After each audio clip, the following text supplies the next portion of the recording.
Hey, Jan Bavdek, founder of Episteme. It'd be great if you could start by giving us a little introduction on yourself. Thank you so much for having me. So basically, I'm a founder of Epistemy, which is an AI educational company. So essentially work with training providers and with the different EdTech providers to help them kind of bring AI into their systems and to kind of serve their clients better through AI integrations. And I've been in EdTech for quite a while because my previous company called Ematura is also like a digital EdTech provider, a platform through which students can study for their final exams in high school, and that is now present in 8 different European markets. So yeah, been in edtech for quite a while. And going back to your experiences before starting a business, so in school, how did you find school? School was pretty interesting. I grew up in Slovenia. Was basically I did my entire like academic journey up to my master's in Slovenia. It was pretty good. I would say that the educational system is pretty nice. Met some cool people, but some things obviously could be improved with technology. But yeah, I think it was a pretty good experience overall. And you enjoyed studying and learning in school? I wouldn't say I enjoyed it that much. I usually try to like, and maybe I was a bit too like waiting until the last moment to study for exams and stuff like that. But I was a relatively good performer at school, nothing crazy. I definitely found myself in the entrepreneurial world, a bit more. But yeah, school was good. And at what stage did you know you wanted to be an entrepreneur? I think, like I kind of originate from an entrepreneurial family. So even my dad was an entrepreneur and my mom was a part of a family business. So ever since I was younger, ever since I was a child, I was kind of involved in this entrepreneurial matters. So I think, around 14, 15, I already started doing some side hustles. I was selling and buying stuff online, like ordering it from China and selling it like on a Slovenian equivalent of eBay. So that was kind of my intro into the entrepreneurship, into the entrepreneurial world. But then I started with my first more serious company when I was 17, where I was essentially hosting lectures for students all around Slovenia that prepared them for final exams. So that was like a first more serious project. And that's interesting you come from an entrepreneurial family because I noticed from reading about you that you started businesses quite young and you were doing things at university. How do you think that impacted you seeing, like, coming from an entrepreneurial family and seeing a successful entrepreneur day to day? Did that give you more belief that it can be done? Or, I think mainly it gave me the confidence that like certain things were a bit easier because I think, especially in Slovenia, the bureaucratical system is not very well catered to young entrepreneurs. So basically, if you want to become an entrepreneur, you lose the student status. So you basically have to start paying additional taxes. You have to get an accountant. But being from an entrepreneurial family, that kind of allowed me to already kind of work with my father's accountant. So that was not a bottleneck for me at that point. And also, it was something that I was kind of faced with day to day. So I saw my parents and I saw how they were involved in their journeys. And I knew that if I actually wanted to build something bigger and do something more unstructured, I would have to go down the entrepreneurial path. So I think it was kind of a combination of different factors. and could you tell us a little bit more about the first business you started, the lectures, I believe, for students? Yeah, that was great. So basically, when I was finishing high school, I kind of saw a problem that if you wanted to prepare for the final exams in Slovenia, which are very important, it's like an equivalent of A levels in the UK. If you wanted to prepare well for them, you couldn't actually go somewhere and kind of revise everything in a very structured way. So my idea was basically to start collaborating with different professors and teachers, and I rented out different lecture halls in Slovenia, in the capital Ljubljana, and basically the students came to the events. They paid like an entry fee, and then we had a 4-hour session overviewing the entire like structure of the exam and kind of doing the most important tasks. And we did that in the first year, and we had like 300 students that paid 20 euros each. And then I was like, okay, not bad for a 17-year-old kid. And I kind of doubled down on that and realized, okay, if I'm doing my own stuff, I can actually find quite efficient and smart ways in order to like earn a bit of a side income rather than just working at a restaurant or at a bar, which is what most people do during that age in Slovenia. So yeah, so that gave me a bit of confidence, and it was also like my first kind of opportunity to be like in an educational business. And it kind of also showed me that I have the passion to actually, try to like spread knowledge, do something that helps a lot of people, but then also something that I can personally learn from and also earn from. So that was the main takeaways. And that was Ematura, right? Or was that a different business? It was kind of the predecessor of Ematura. It was called Aspirations, which is like us tutoring.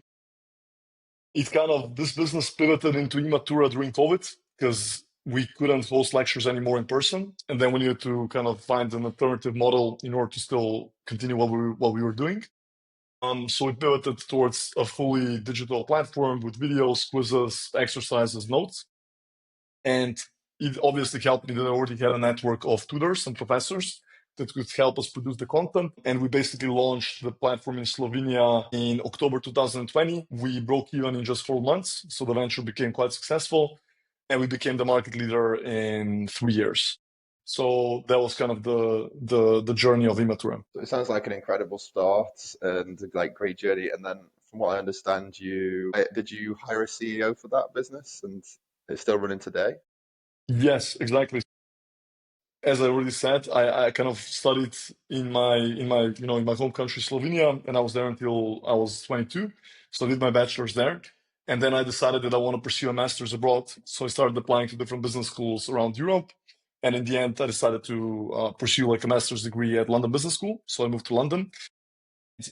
2 months into my business degree, although coming into the master's degree, I kind of had a bit more clarity that I want to be an entrepreneur long term. I still didn't know if I might deviate towards consulting or investment banking for a bit, because those were the most popular fields, obviously, as you can imagine. But then, I don't know, 2 months in, I landed a consulting job in Dubai in like a boutique strategy consulting firm. And I signed the contract. I thought, wow, I made it. A kid from Slovenia, now moving to Dubai, good salary, everything is kind of taken care of. And I was thinking whether to either sell my business or find someone else who I can have kind of help me lead the company forward and at least sustain it to the point where it was, because it was still like a pretty good venture in terms of free cash flow. So I hired the CEO, and my idea was obviously, okay, I'll go to Dubai. This is going to be a bit of a passive income. But then things obviously took a bit of a different turn.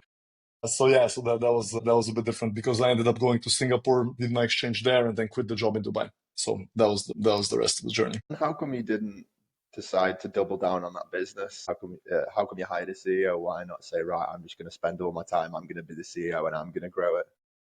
That's a good question. I think at that point, I didn't know that the business could be like, I didn't see that much potential in it. I thought it was going to be more like a local business that helps a lot of students, makes good money, but I never really thought about expanding it to like a wider kind of like geographical area.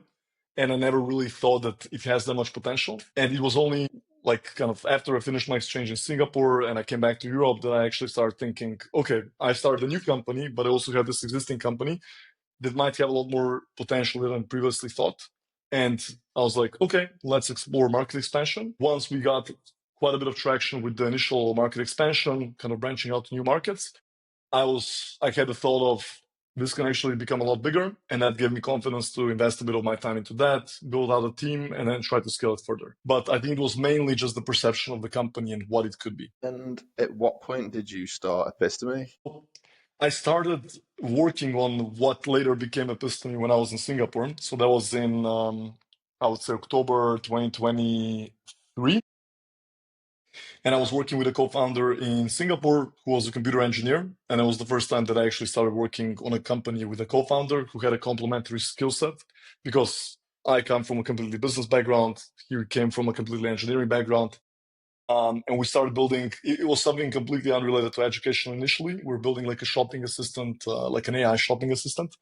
And we actually had a bit of success with that in Singapore. So my decision was, okay, I'm going to quit my job in Dubai, focus on this company full time. I already have a CEO running my initial business. So I'm in a pretty decent spot to kind of go into the entrepreneurial journey full in. But then my previous co-founder decided that he didn't want to commit. And that was after I already quit my job and thought I was going to stay in Singapore. Wow. And then that was like a couple of days. He told me that a couple of days after I came back to London. And then I was basically without a co-founder, without all of the previous clients, and I had to start from scratch.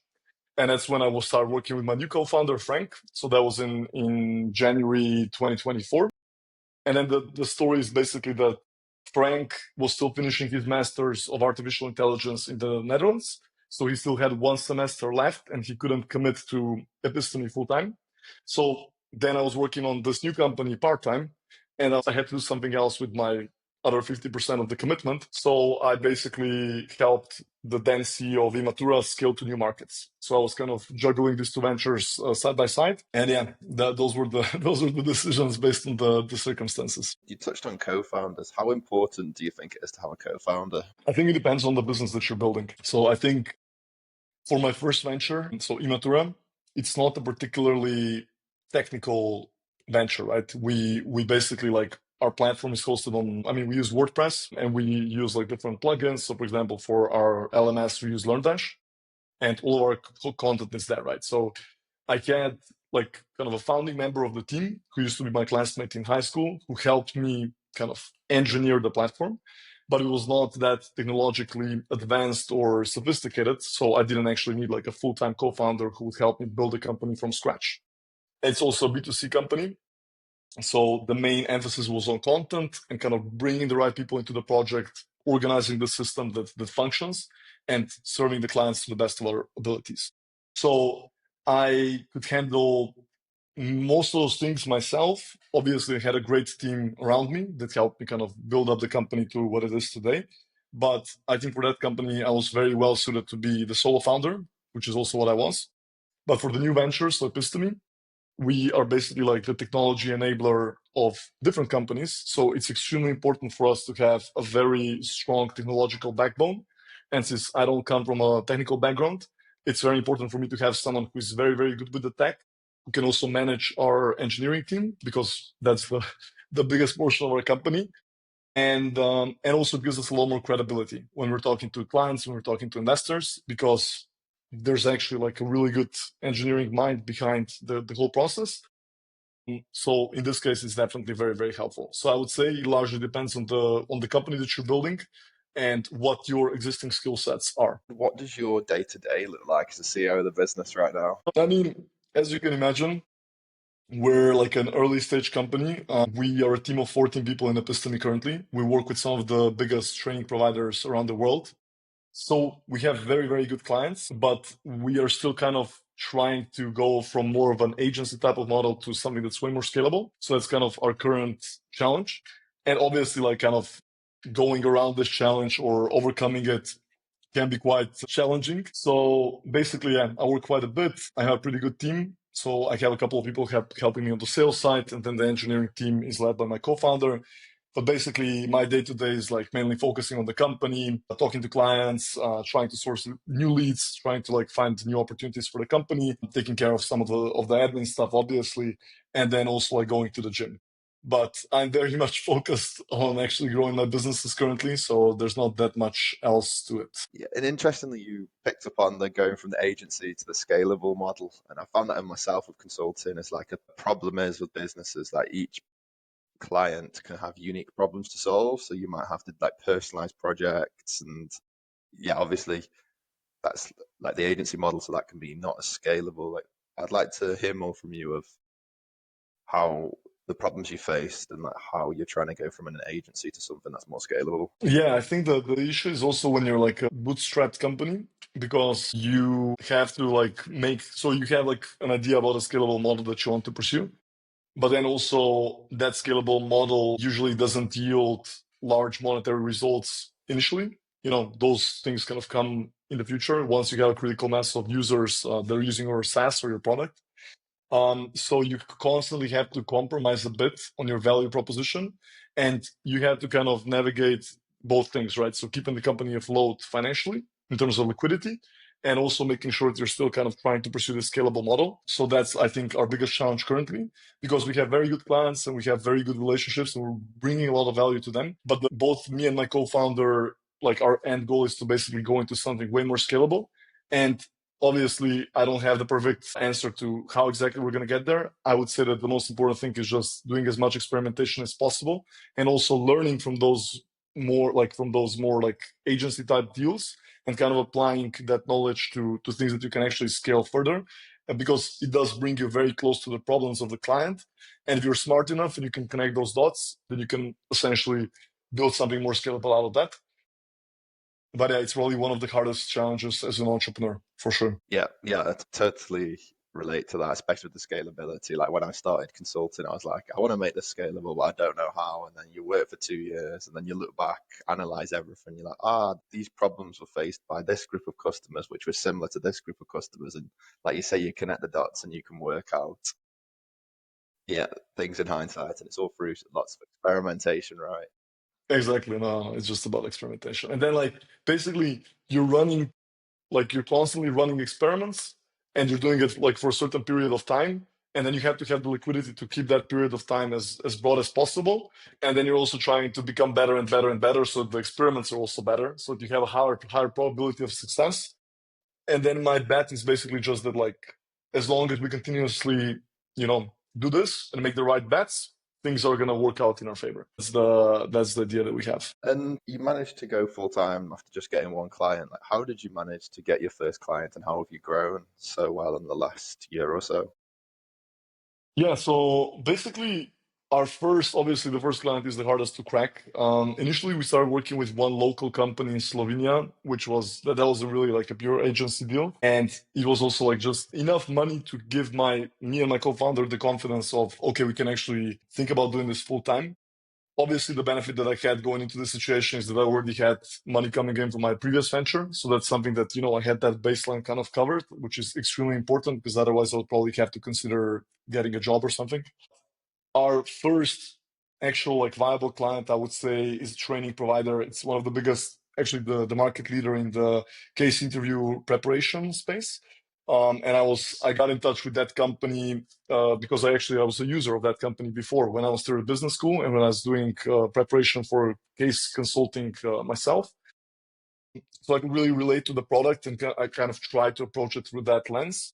And I also saw a lot of ways in which we could benefit the business with what we were doing. So our AI simulations, evaluations, and those types of products. So I think it was a very natural fit. And I basically just reached out to the client via LinkedIn.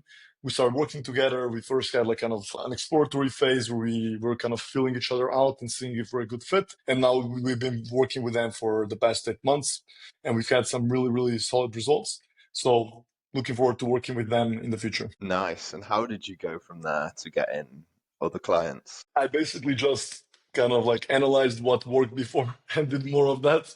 So initially, I was doing the majority of the LinkedIn outreach and prospecting myself. So we also started working with one really big GMAT provider in India.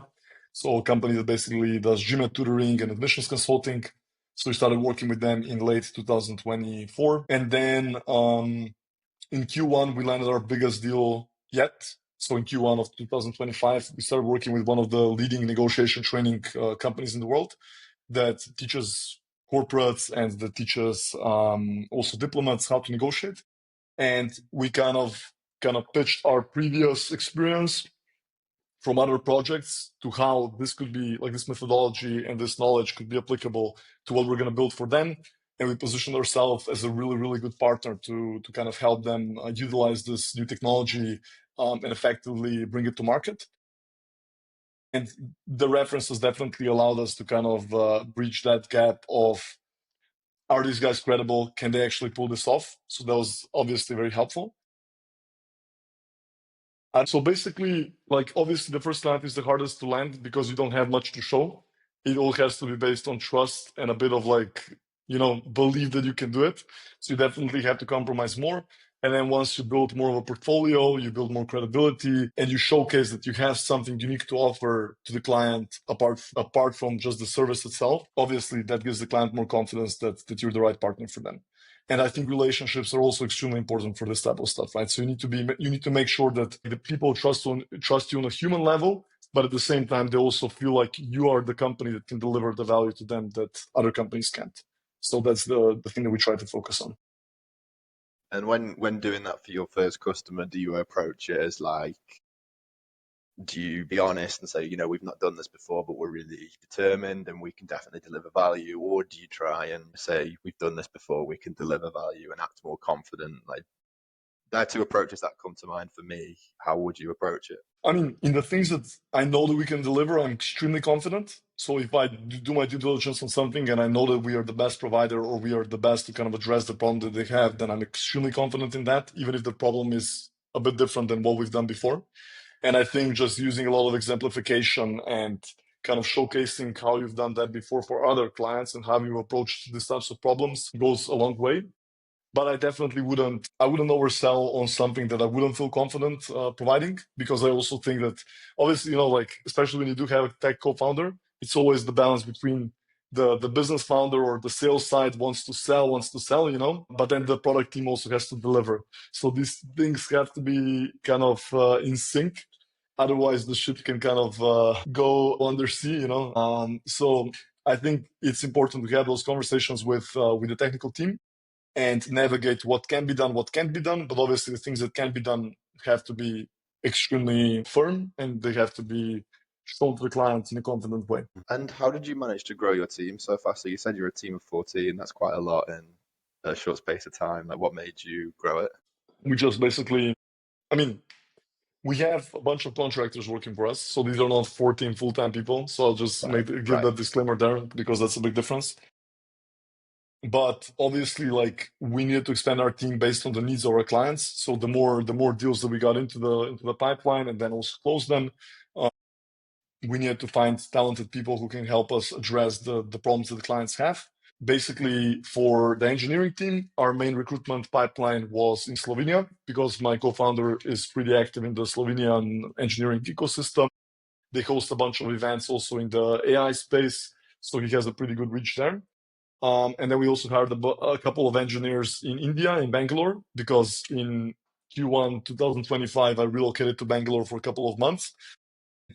I got a lot of exposure to the local talent, which also helped us kind of have the bridge to hire good engineers from India as well. And then in terms of building out the sales team, we currently have 3 BDRs working for us. They're working part-time currently. And we hired them from different business schools. So kind of like one of them is from Bocconi, one of them is from Singapore Management University, the third one is from SG. So yeah, so I kind of used my connections in those business school environments to get sharp minds who can help me solve this problem. And yeah, I've been very happy working with them so far. Nice. So moving to Bangalore, I bet that was interesting experience. I'd be keen to hear more about that. Yeah, that was insane. So basically, like, I I'm currently in a position where obviously my vision is to build a huge company, but I don't think it's a very straight path to get there. I've also been like an entrepreneur for quite a few years, and there's a lot of up and downs on the journey. And I feel like the only two things that you carry with you once you are on this journey are the network, so the connections that you kind of make along the way, and then secondly the knowledge, right? So what you learn when you're doing all of this stuff and when you're solving all of these problems. And I was very clear from the beginning with my co-founder that, you know, I don't intend on living in Slovenia all the time because I think my exposure there will be quite limited, especially being the business representative of the company. Slovenia is just not a big enough market to kind of get the clients that we would want and work with them. So I knew that I want to explore other startup ecosystems, and I also knew that I wanted to spend the majority of my time in London because London is a very good hub in terms of like the European options. So I definitely wanted to spend more time there. For Q1, I was thinking I wanted to go somewhere warm because I don't like the winter in Europe. And at the same time, like I want the time difference not to be too extreme. And I also want to learn something unique. So basically, this is my opportunity to do something that I might not ever do again in the future. And I've been hearing amazing things about Bangalore from a lot of my friends whom I met in London or in Singapore. And everybody was telling me, wow, like Bangalore is such a great place. It's the Silicon Valley of India. It's the place to be on the lookout for. And yeah, that kind of enticed me. And I decided to move to Bangalore in January 2025. And I had a great experience. I met a lot of cool people. I went to a bunch of entrepreneurial events. I was working at some really cool co-working places. And I was extremely fascinated by the quality of the ecosystem and by the, openness of the people there. So I feel like I got a lot of exposure, and I'm definitely looking forward to coming back to Bangalore at some point. I don't know when exactly it's going to be, maybe in a couple of months, maybe in a bit longer, but I think definitely Bangalore is going to play a bit of a part in my journey. I think it's a great location. Nice. Yeah, yeah. I've also heard positive things about it, but I've not actually met many people from Europe who've gone there. Most people tend to work remotely in different locations, so that's There, really there are not interesting. there are not many, I think in Bangalore, but this is also the thing, right? My hypothesis was if I go to any European country or if I go to the States now, you don't really stand out. Like you're the same as anyone else. So yeah, your story might be impressive on a local level, but on a global level, like nobody really cares, right? But when you come to Bangalore, every event you go to, you're that one random white guy in the corner, right? And everybody's thinking, what is this guy doing there? And people are just way more incentivized to talk to you and to hear your story, right? So that brings a lot of opportunities your way. And since people are very welcoming, very open, it's an incredible experience. Obviously India also has its shortcomings, so it's quite hectic. It can be a lot, and you do have to get adapted to the lifestyle there. But if you can go beyond that, and if you're willing to adapt to new circumstances, which are something that you're not used to, then you can have an amazing time in Bangalore, and it can be extremely eye-opening in terms of business. Yeah, definitely. And I guess if you're doing that and other people aren't, like maybe that can give you the edge somehow. Like For you're sure. learning new things, opening other opportunities that other people aren't doing. So yeah, it's definitely a smart Absolutely. move. No, Then absolutely. you said you want to build a big business, but if I'm right in understanding, you were bootstrapped. Is that correct? How come you're not doing what most people would do and just trying to get lots of funding and build fast and that sort of thing all in one? Yeah, that's a great question. I think I'm down to raise, and I've had a lot of opportunities to raise before. So I've had VCs that were interested in investing in both of my companies, actually. But I think I really want to raise on my terms. And basically, I want to raise at the point where I know exactly what we're doing with the money. We've gotten to a point where we know that what we're building is really scalable. We really know that we need the money at that point if we want to completely penetrate the market. And at that point, I'm willing to raise. But I think raising money also takes a bit of the flexibility away. So it kind of, you lose a portion of the flexibility that you had before as a bootstrap founder. And like the VC basically tells you, okay, this is the identity of your company and there's no middle ground. Whereas currently at both of my companies, I'm looking at them more as like, okay, they might be a venture backed business at some point. They might be a cash cow type of business going forward, which there's also nothing wrong with that. No, currently my options are still open. Whereas once you bring other people into the company, into the cap table, they also start influencing the direction to which the company has to go, and you lose some of the flexibility that you would have if you're not venture backed. So I'm trying to kind of push that off to a later stage once I really know what we're going to do with the money, how much we want to raise, and yeah, and we have a more scalable solution on our hands. Yeah, that makes sense. Definitely, there's a huge risk like when you take on funding is that you're essentially taking on like another boss in some ways, and I guess some people do it early. I guess it's a trade-off between having excess runway versus like freedom, and yeah, it's good to have a clear plan because obviously a lot of companies will just take on funding just to have more money and alleviate For stress, sure. but it can be quite risky. And I also think that like money can also make you a bit biased. Like if you raise a lot of money and you haven't really reached that wow product market fit stage yet, because then you have the funding, you have the resources to invest a lot of money into like making a really really polished product, but it might be a product that nobody needs, right? So that bias can lead you in the wrong direction. Whereas if you are bootstrapped, you basically have to follow the problems. You need to find the best ways to solve them, right? And you're very careful about kind of allocating your resources, which obviously like that might make the whole learning journey a bit slower. But at the same time, you always have to doubt everything that you do because every wrong move can essentially sink your whole company. So you really have to, if you don't solve the problem, nobody pays, and if nobody pays, you die. So you're still led into a better direction of a more kind of like sustainable or a more healthy business long term, right? And for you, what's been the biggest challenge of building this business, a prior business, or entrepreneurship in general? I think every business has its challenges. I think if I compare Ematura and Episteme, like with Ematura, The good thing about it, I mean, the good thing about it being B2C is that I just had to obsess about the product. I had to have smart people around me who helped me build very high quality content. And then we had to focus on distribution. But when you're focusing on the distribution, nobody really cares who's the person running the company, right? I don't know, 30,000 people a year using your services, your content, your courses, but none of them know that these courses have been the origin of like a random Slovenian guy who's working on this company, like a 20-year-old working on this company during COVID, right, from his bedroom. All of that bias is taken away because the only thing that people care about is the quality of the product and the value that it brings to them. But in B2B, when you're doing sales, it's all about, relationships and also like perceived value. How these clients that you're trying to work with, how they perceive the value that you can bring to them. So it's a lot more challenging and you have to obviously put yourself in the spot a lot more. But obviously there's other perks, right? So I think like these challenges are very, very dependent on what business you're kind of targeting, or what vertical, what industry, and whether it's B2C or B2B. And I think the thing that really makes good entrepreneurs kind of like stand apart from other entrepreneurs is that you're just very good at learning and solving problems. So if the problem is that you have to sell to B2B clients, then you're going to have to learn, you're going to have to find ways to do it. And if you don't, you die. And you're going to have to become the entrepreneur that your business demands you to be. And if you're good at that, then you're going to be able to push the company in the right direction. And if not, then obviously we all know what happens. Yeah, definitely. I think the takeaway from that is one of the most important skills of being an entrepreneur is being a fast learner.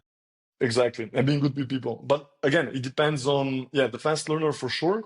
But then the other things depend on what type of business you're building, essentially. And outside of business, I'm curious to know, how do you like to learn? Like, how do you like to keep up to date with things? Yeah, so I'm a really obsessed Notion user. So like I'm very big on building systems, both for my company and also for my, personal like habits and everything else. So yeah, I try to learn currently, like I'm trying to learn skills that I think are going to help me or enable me even more in the future. So basically optimizing workflows with AI. So I'm trying to, like watch a bunch of videos, every time when new models come out, I'm trying to read up on that, and I'm structuring all of that as kind of like mind maps in Notion. And then I'm also quite keen on learning languages. So, for example, now that I'm in Germany for 2 months, I'm trying to practice my Deutsch a bit every day, and I'm talking to the real-time API from ChatGPT, so like the voice mode, and I'm speaking a bit of German. And yeah, so I mean, reading books on the planes, so all of the time that I have when I'm not actively working on something, I'm trying to use that time and learn something that I feel like could benefit me in the future. Yeah, yeah. Interestingly, you say about learning. I found that Berlin was probably the worst place for me to go in the world to practice German, because every time I tried to speak it, everybody spoke perfect English. That was my realization as well. Especially in my co-working, there's a lot of international people. But I did actually meet a couple of people who did speak German with me, which was very cool. Yeah, yeah. And final question, is there any piece of advice or guiding principle or a book or anything you've read, anything like that that stands out to you, or anything you'd consider the best? That's a good question. I wouldn't say that I'm that type of person that's like, oh my God, read these books and da da da da. I think at the end of the day, every entrepreneur has to just figure their shit out. Like the best way to become a good, if you want to become really good at playing tennis, then go play tennis, right? Don't just watch other people play tennis. So I think getting your hands dirty is definitely the best approach. In terms of the books that I read that did actually have a positive impact on me, one book that I really liked when I was younger, when I used to read, I think I read it for the first time when I was like 16, 17, was How to Win Friends and Influence People. That was a great book. I think it's one of the most recommended entrepreneurial books, and kind of like books that help you think about the human psychology and stuff like that. So that definitely had an impact on how I view things. But other than that, yeah, I just read a lot of things that I'm interested in. So I don't know, like Zero to One, Never Split the Difference, stuff like that. Like just all these like buzzworthy books. Some of them are better, some of them resonate with me more, some less. But I think at the end of the day, it's just about yeah, maybe taking some of the insights from that, but then also applying them to your own stuff and learning through your own mistakes. Yeah, definitely. I think advice, books, these sort of things are great, but there's no substitute for just doing stuff. Like, For if you want sure. to get fit, go to the gym. Don't read about going to the gym. If you want to start a business, just do it. I wish I'd done that earlier. I wish when I was 18, I just started a business, but I spent 7 years probably starting little tiny ones online and just reading things. So, yeah, Yeah, yeah, no, well, no, I just do it. mean, it's very good. Like yeah, I think there's no like everybody has their own path, right? And everybody has their own journey, and you never know how the things that you have experienced are gonna help you progress your journey further in the future, right? So, but Yes. I do think I completely agree with you, and I think since I went to like LBS, and most of my friends are currently in consulting or in IB, like extremely smart people, very very ambitious people. But I do think a lot of people that want to go into entrepreneurship are waiting for the right time or waiting for the right idea. Yeah. And and when I hear that, I'm always like, it's never clean. Like whenever you go in, like it's never clean. You always have to, you have to be scrappy. You have to be willing to make sacrifices, rip off the band-aid, and then just go from there, right? So, and then the question of whether you are even fit to be an entrepreneur or not is whether you're willing to make those sacrifices and to go down that kind of uncharted territory. And if not, if you think that you're better off as just like working in a normal job, which is not even 9 to 5, like most of the consulting and IB jobs are, yeah, crazy working hours. But that's also fine, right? Like everybody has to just choose the journey that they're the happiest with, and that's the most important thing. The only thing that I know for myself is that if I was doing anything else or anything other than what I'm doing now, I definitely wouldn't be as happy as I am now and as excited about the future as I am now. So that's kind of my view on everything. Yeah.